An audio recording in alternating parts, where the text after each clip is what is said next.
حضرت سیدنا ابو بکر صدیق رضی اللہ تعالیٰ عنہ اللہ کے نبی آخری نبی جناب محمد عربی صلی اللہ تعالیٰ علیہ وسلم کے جانشین اور آپ کے خلیفہ، آپ کے سسر بھی ہیں، اور اللہ کے رسول صلی اللہ تعالیٰ علیہ وسلم سے جب پوچھا گیا یا رسول اللہ علیہ الصلوۃ والسلام آپ لوگوں میں کس سے محبت فرماتے ہیں، تو میرے تمہارے نبی جناب محمد عربی صلی اللہ تعالیٰ علیہ وسلم نے فرمایا میں عائشہ سے محبت کرتا ہوں۔ لوگوں نے کہا یا رسول اللہ مردوں میں کس سے محبت کرتے ہیں، تو میرے نبی حضرت جناب محمد عربی صلی اللہ تعالیٰ علیہ وسلم فرماتے ہیں مردوں میں ابو بکر سے محبت کرتا ہوں۔ یہ وہی ابو بکر صدیق رضی اللہ تعالیٰ عنہ ہیں کہ جب ان کو پتہ چلا کہ رسول اللہ صلی اللہ تعالیٰ علیہ وسلم اللہ کے آخری نبی ہیں، تو بلا جھجک، بلا کسی کے دباؤ میں، بلا کسی کی محنت و مشقت، بغیر کسی کے کہے پر حضرت سیدنا ابو بکر صدیق رضی اللہ تعالیٰ عنہ نبی اکرم صلی اللہ علیہ وسلم کے دست مبارک پر کلمہ پڑھ کر اسلام میں داخل ہو جاتے ہیں۔ آزاد مردوں میں سب سے پہلے کلمہ پڑھنے والے حضرت ابو بکر صدیق رضی اللہ تعالیٰ عنہ ہیں۔ مصطفیٰ کریم صلی اللہ تعالیٰ علیہ وسلم کے واقعہ معراج کو جب کافروں نے جھٹلانا شروع کیا، مشرکوں نے اس کا مذاق بنانا چاہا، تو ایک کافر جناب سیدنا ابو بکر صدیق رضی اللہ عنہ کے پاس آ کر کہنے لگا اے ابو بکر ذرا یہ بتائیں کیا ایسا ہو سکتا ہے کہ کوئی انسان چند لمحات میں، کچھ سیکنڈوں میں، کچھ منٹوں میں مسجد حرام سے مسجد اقصیٰ تک پہنچ جائے، اور مسجد اقصیٰ سے پہلے، دوسرے، تیسرے، چوتھے، پانچویں، چھٹے، ساتوں آسمان کے پاس عرش اعظم تک پہنچ جائے اور واپس آ جائے؟ کیا ایسا ہو سکتا ہے؟ ابو بکر صدیق رضی اللہ تعالیٰ عنہ نے کہا نہیں، ایسا نہیں ہو سکتا ہے۔ تو جو سوال کرنے والا تھا وہ دل میں خوش ہوا کہ یہ ابو بکر، یہ محمد عربی صلی اللہ علیہ وسلم کے ساتھی ہیں، دوست ہیں، دیکھو انہوں نے ان کے اس واقعے کو انکار کر دیا۔ پھر کہا اے ابو بکر کیا واقعی میں یہ نہیں ہو سکتا؟ ابو بکر نے کہا نہیں ہو سکتا۔ تو پوچھنے والے نے کہا اے ابو بکر اگر میں بتاؤں کہ یہ کس نے کہا ہے تو مانو گے؟ کہا ہاں بتاؤ یہ کس نے واقعہ بتایا ہے کہ کوئی شخص حرم سے مسجد اقصیٰ پہنچ جائے، وہاں سے پہلے، دوسرے، تیسرے، چوتھے، پانچویں، چھٹے آسمان کے بعد عرش اعظم تک پہنچ جائے؟ ابو بکر صدیق نے کہا اس کا نام بتاؤ۔ کہا یہ ہو تو نہیں سکتا لیکن نام بتائیں۔ کہا اس کا نام محمد عربی ہے۔ جب جناب ابو بکر صدیق رضی اللہ تعالی عنہ نے میرے تمہارے نبی آخری نبی حضرت محمد عربی صلی اللہ علیہ وسلم کا نام نامی، اسم گرامی سماعت فرمایا، تو ابو بکر صدیق نے کہا یہ تو کچھ بھی نہیں، میرے نبی اس سے زیادہ بتائیں گے تو میں آنکھ بند کر کے اس کو تسلیم کر لوں گا۔ یہ ابو بکر صدیق رضی اللہ تعالیٰ عنہ ہے۔ میرے آقا سرکار مدینہ صلی اللہ علیہ وسلم نے فرمایا اے عائشہ آسمان پر جتنے ستارے ہیں اتنی عمر کی نیکیاں ہیں۔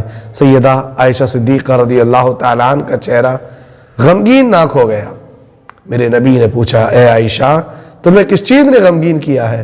کہا یا رسول اللہ آسمان کے تاروں کے برابر آپ نیکیاں بتانا چاہ رہے تھے، میرا دل یہ کہہ رہا تھا کہ آپ میرے باپ ابو بکر صدیق کا نام لیں گے۔ یا رسول اللہ آپ نے عمر کا نام لیا۔ میرے نبی نے فرمایا عائشہ غمگین نہ ہوا کرو، اس لیے کہ عمر کی تمام نیکیاں آسمان کے ستاروں کے برابر ہیں، اور ابو بکر کی ایک نیکیاں ان تمام ستاروں سے بڑھ کر ہے، عمر کی تمام نیکیوں سے بڑھ کر ہے۔ میرے عزیز ساتھیوں یہ وہی صدیق اکبر رضی اللہ تعالیٰ عنہ جن کا 22 جمادی الاخر کو یوم وصال پوری دنیا کے تمام عاشقان صحابہ و اہل بیت مناتے ہیں۔ اور کیوں نہ صحابہ کرام کا تذکرہ کریں، کیونکہ صحابہ کرام کی جماعت وہ جماعت ہے کہ جس سے اللہ بھی راضی ہے، اس کا رسول بھی راضی ہے۔ اور میرے نبی صلی اللہ علیہ وسلم نے فرمایا اصحابک النجوم بأی اقتدیتم اہتدیتم، میرے تمام صحابہ آسمانی ستاروں کے مانند ہیں، تم میں سے جو کوئی ان کے طریقوں پر عمل کرے گا وہ ہدایت یافتہ ہو جائے گا۔ مصطفیٰ کریم کے ساتھ ہجرت میں ابو بکر ہے، سفر میں ابو بکر ہے۔ جب آقا کریم صلی اللہ علیہ وسلم کے مزار مبارک کے قریب سیدنا صدیق اکبر رضی اللہ تعالیٰ عنہ خواہش ظاہر کی کہ میں بھی اسی مکان کے اندر، اسی حجرے کے اندر دفنایا جاؤں۔ کہا اے ابو بکر کیسے ہو سکتا ہے؟ کہا جب میرا جنازہ تیار ہو جائے، تو ایسا کرنا، مصطفیٰ کریم کے روضے انور کے سامنے رکھ دینا اور کہہ دینا یا رسول اللہ، آپ کا محبوب، آپ کا حبیب، آپ سے محبت کرنے والا ابو بکر آپ کے سامنے ہے، اگر اجازت مل جائے تو مجھے اسی حجرے میں دفن کر دینا، وگرنہ جنت البقیع میں دفن کر دینا۔ ایسے ہی ہوا، جب آپ وصال فرما گئے، لوگوں نے آپ کے جنازے کو بارگاہ رسالت میں رکھا، عرض کیے یا رسول اللہ، آپ کا حبیب، آپ سے محبت کرنے والا آپ کے ساتھ دفن ہونا چاہتا ہے۔